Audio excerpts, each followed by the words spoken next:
like a Hellcat.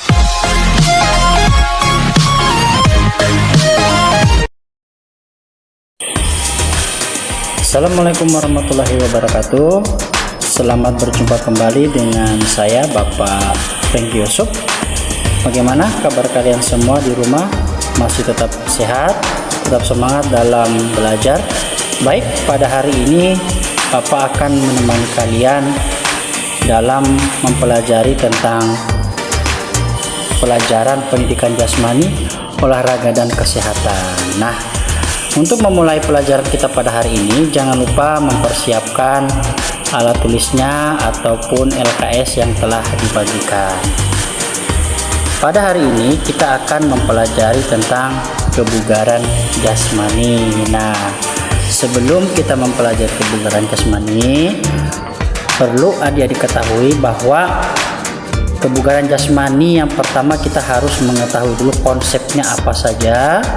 Kemudian setelah mengetahui konsepnya, kita harus melakukan praktiknya ya. Oke, kita langsung saja.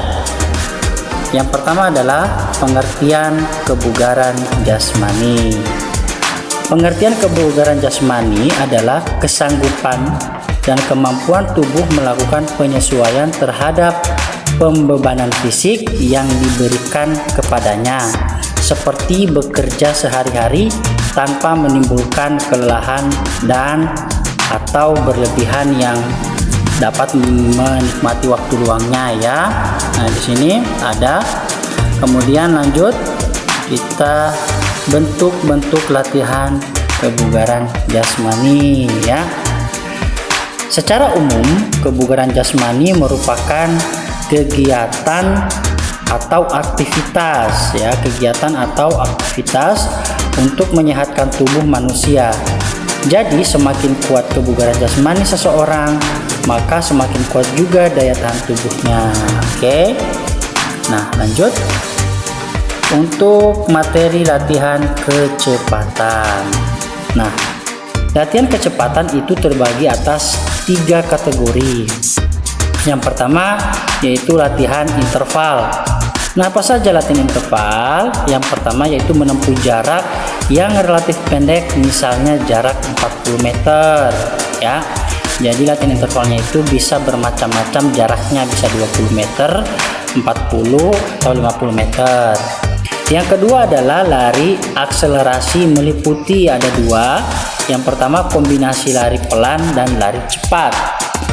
Kombinasi yang kedua adalah kombinasi lari akselerasi dan diselingi dengan lari deselerasi. Oke, ada 2.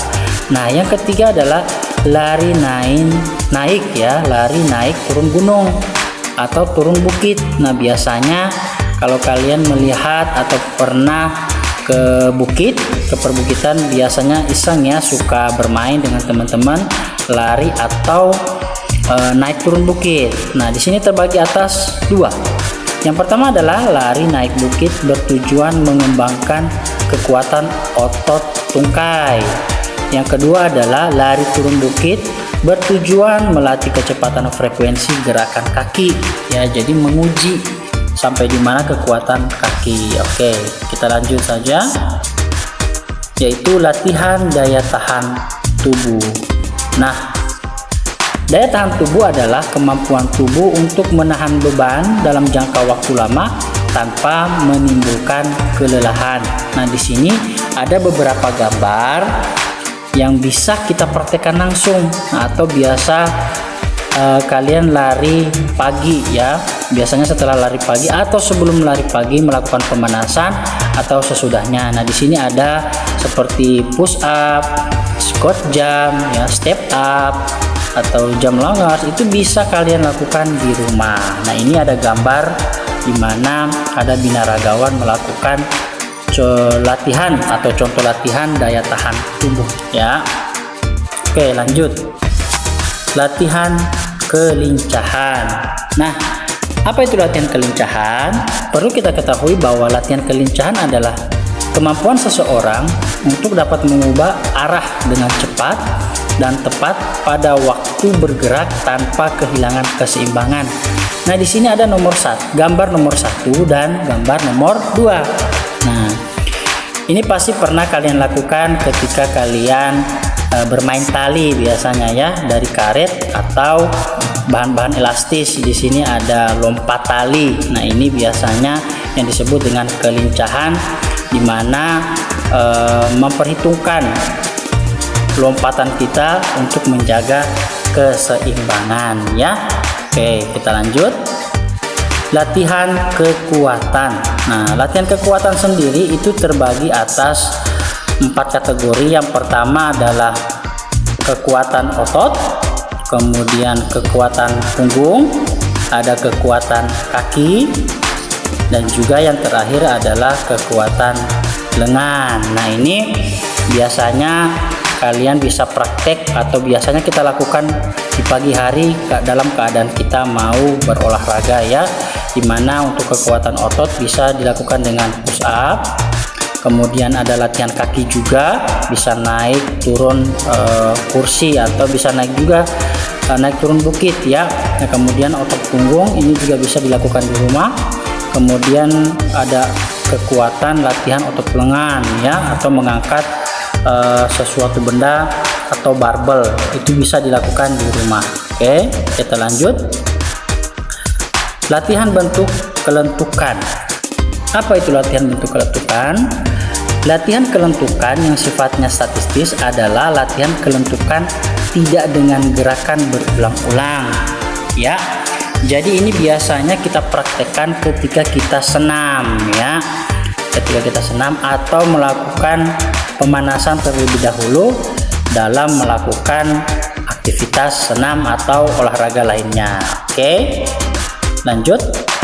Manfaat kebugaran jasmani. Nah, ketika kita melakukan kegiatan kebugaran jasmani, perlu kita memahami apa manfaatnya. Nah, manfaat kebugaran jasmani yang pertama, latihan kebugaran jasmani yang teratur membuat jasmani kita menjadi bugar dan sehat.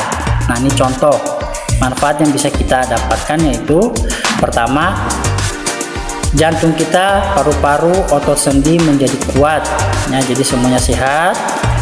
Kemudian manfaat kebugaran jasmani yang kedua adalah lemak berkurang, aliran darah lancar ya, atau peredaran darah kita bisa mengalir dengan normal. Manfaat yang ketiga adalah tekanan darah menurun, gula darah menjadi normal. Jadi ada beberapa manfaat lainnya juga ya untuk kebugaran jasmani. Oke. Nah, kebugaran jasmani sendiri itu memiliki beberapa peraturan kebugaran jasmani. Nah, untuk adik-adik sekalian, sebelum kita melakukan kegiatan kebugaran jasmani, olahraga, apakah itu olahraga senam, lari, dan sebagainya, perlu diperhatikan bahwa ini ada beberapa peraturan. Yang pertama, latihan itu dilakukan secara teratur ya. Kemudian latihan dimulai dari ringan hingga berat. Nah, yang ketiga adalah latihan terpadu dan mendapat pengawasan dari pelatih atau guru. Jadi jangan asal-asalan melakukan kegiatan kebugaran jasmani.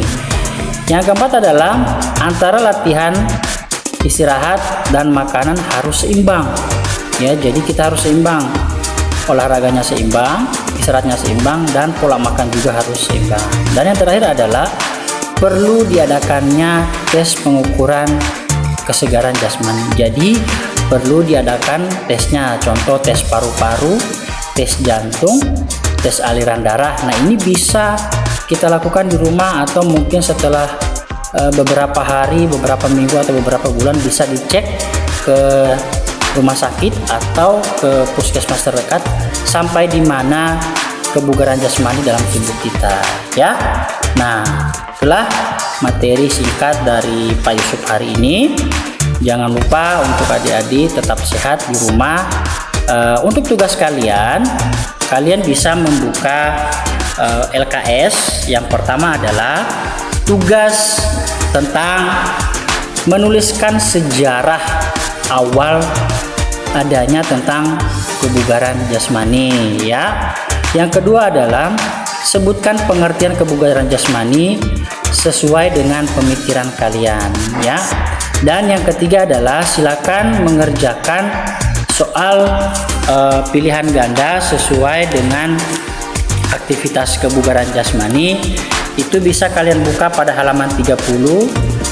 Itu bisa dijawab bagian pertama, bagian kedua, dan ketiga. Oke, jangan lupa tugasnya dikerjakan, dikumpulkan pada saat yang akan ditentukan. Terima kasih, itu saja yang bisa Bapak sampaikan pada hari ini. Tetap semangat dalam melakukan aktivitas di rumah.